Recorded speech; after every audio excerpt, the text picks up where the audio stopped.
पान वाले को चूना। एक बार बादशाह अकबर को पान की तलब हुई। उन्होंने अपने एक खास पान वाले को पान लगाने के लिए कहा। उसने पान बनाकर बादशाह को दे दिया। बादशाह ने चुपचाप पान खाया और उस पान वाले को अगले दिन आधा किलो चूना दरबार में लेकर आने को कहा। वह नहीं जानता था कि बादशाह ने उसे ऐसा क्यों कहा। वह चुपचाप चूना लेने बाजार चला गया। उसने दुकानदार से आधा किलो चूना मांगा। दुकानदार ने उससे पूछा कि इतना चूना क्यों खरीद रहे हो। उसने बताया कि किस तरह उसने बादशाह को पान दिया था। दुकानदार को समझते देर न लगी कि कुछ गड़बड़ है। उसने पान वाले को समझाया कि दरबार में चूना लेकर जाने से पहले बहुत सारा घी पीकर जाना। उसने सलाह मानकर वैसा ही किया और दरबार में जाने से पहले खूब सारा घी पी लिया। दरबार में पहुंचने पर बादशाह ने उसे सारा चूना खाने को कहा। वह हैरान रह गया। उसे उम्मीद न थी कि बादशाह ने उसे चूना इसलिए मंगवाया था, लेकिन वह तो इसके लिए तैयार था, इसलिए उसने सारा चूना खा लिया। इसके बावजूद उसे कुछ नहीं हुआ तो बादशाह ने उससे कारण जानना चाहा। उसने अपनी और दुकानदार की बातचीत के बारे में बादशाह को बता दिया। अब बादशाह उस व्यक्ति से मिलने को उतावले हो रहे थे जिसने उनके मन की बात को पहले ही जान लिया था। बादशाह ने हुक्म दिया कि उस दुकानदार को अगले दिन दरबार में हाजिर किया जाए। अगले दिन उस दुकानदार को दरबार में लाया गया। बादशाह ने उससे पूछा कि वह उनके मन की बात को कैसे समझ गया। तब दुकानदार ने कहा, हुजूर, जब यह आदमी मेरे पास चूना खरीदने आया था तो मैंने इससे पूछा कि इतने चूने का क्या करोगे। मुझे इसने बताया कि इसने आपको पान बनाकर खिलाया और फिर आपने उसे चूना लाने का हुक्म दिया। तब मुझे समझते देर न लगी कि जरूर गलती से इसने पान में चूना थोड़ा ज्यादा लगा दिया होगा, जिसे बादशाह के मुंह में छाले हो गए होंगे और इसी का एहसास करवाने के लिए आपने इससे चूना मंगाया। मैंने इसे सलाह दी कि दरबार में जाने से पहले घी पीकर जाना, जिससे अगर तुम्हें चूना खाना भी पड़े तो उसका असर कम हो जाएगा। ये दुकानदार और कोई नहीं, बीरबल ही थे।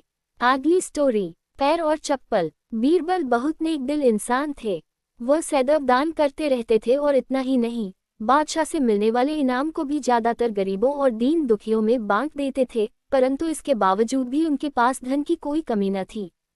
दान देने के साथ साथ बीरबल इस बात से भी चौकन्ने रहते थे कि कपटी व्यक्ति उन्हें अपनी दीनता दिखाकर ठग न लें। ऐसे ही अकबर बादशाह ने दरबारियों के साथ मिलकर एक योजना बनाई कि देखे कि सच्चे दीन दुखियों की पहचान बीरबल को हो पाती है या नहीं। बादशाह ने अपने एक सैनिक को वेश बदलवाकर दीनहीन अवस्था में बीरबल के पास भेजा कि अगर वह आर्थिक सहायता के रूप में बीरबल से कुछ ले आएगा तो अकबर की ओर से उसे इनाम मिलेगा। एक दिन जब बीरबल पूजा पाठ करके मंदिर से आ रहे थे तो भेष बदले हुए सैनिक ने बीरबल के सामने आकर कहा, हुजूर दीवान, मैं और मेरे 8 छोटे बच्चे हैं जो 8 दिनों से भूखे हैं। भगवान का कहना है कि भूखों को खाना खिलाना बहुत पुण्य का कार्य है। मुझे आशा है कि आप मुझे कुछ दान देकर अवश्य ही पुण्य कमाएंगे। बीरबल ने उस आदमी को सिर से पांव तक देखा और एक क्षण में ही पहचान लिया कि वह ऐसा नहीं है जैसा वह दिखावा कर रहा है। बीरबल मन ही मन मुस्कुराए और बिना कुछ बोले ही उस रास्ते पर चल पड़े जहां से होकर एक नदी पार करनी पड़ती थी। वह व्यक्ति भी बीरबल के पीछे पीछे चलता रहा। बीरबल ने नदी पार करने के लिए जूती उतारकर हाथ में ले ली। उस व्यक्ति ने भी अपने पैर की फटी पुरानी जूती हाथ में लेने का प्रयास किया। बीरबल नदी पार कर कंकरीले मार्ग आते ही 2-4 कदम चलने के बाद ही जूती पहन लेता। बीरबल ये बात भी गौर कर चुके थे कि नदी पार करते समय उसका पैर धुलने के कारण वह व्यक्ति और भी साफ सुथरा, चिकना, मुलायम गोरी चमड़ी का दिखने लगा था, इसलिए वह मुलायम पैरों से कंकरीले मार्ग पर नहीं चल सकता था। दीवान जी, दीन टहीन की पुकार आपने सुनी नहीं? पीछे आ रहे व्यक्ति ने कहा। बीरबल बोले, जो मुझे पापी बनाए मैं उसकी पुकार कैसे सुन सकता हूँ? उद्धरण चिन्ह। क्या कहा? क्या आप मेरी सहायता करके पापी बन जाएंगे? हाँ, वह इसलिए कि शास्त्रों में लिखा है कि बच्चे का जन्म होने से पहले ही भगवान उसके भोजन का प्रबंध करते हुए उसकी माँ के स्तनों में दूध दे देता है, उसके लिए भोजन की व्यवस्था भी कर देता है। ये भी कहा जाता है कि भगवान इंसान को भूखा उठाता है पर भूखा सुलाता नहीं है। इन सब बातों के बाद भी तुम अपने आप को 8 दिन से भूखा कह रहे हो। इन सब स्थितियों को देखते हुए यही समझना चाहिए कि भगवान तुमसे रुष्ट है और वह तुम्हें और तुम्हारे परिवार को भूखा रखना चाहते हैं, लेकिन मैं उसका सेवक हूँ। अगर मैं तुम्हारा पेट भर दूँ तो ईश्वर मुझ पर रुष्ट होगा ही। मैं ईश्वर के विरुद्ध नहीं जा सकता, न बाबा ना, मैं तुम्हें भोजन नहीं करा सकता, क्योंकि यह सब कोई पापी ही कर सकता है। बीरबल का ये जवाब सुनकर वह चला गया।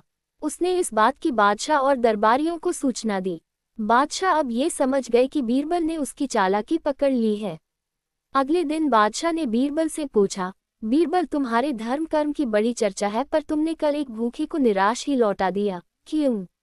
आलम अपना, मैंने किसी भूखे को नहीं, बल्कि एक ढोंगी को लौटा दिया था, और मैं ये बात भी जान गया हूँ कि वह ढोंगी आपके कहने पर मुझे बेवकूफ़ बनाने आया था। अकबर ने कहा, बीरबल, तुमने कैसे जाना कि यह वाकई भूखा न होकर ढोंगी है?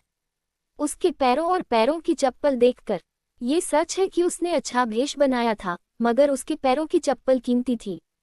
बीरबल ने आगे कहा, माना कि चप्पल उसे भीख में मिल सकती थी, पर उसके कोमल मुलायम पैर तो भीख में नहीं मिले थे, इसलिए कंक की गलन सहन न कर सके। इतना कहकर बीरबल ने बताया कि किस प्रकार उसने उस मनुष्य की परीक्षा लेकर जान लिया कि उसे नंगे पैर चलने की भी आदत नहीं, वह दरिद्र नहीं बल्कि किसी अच्छे कुल का खाता कमाता पुरुष है। बादशाह बोले, क्यों न हो, वह मेरा खास सैनिक है।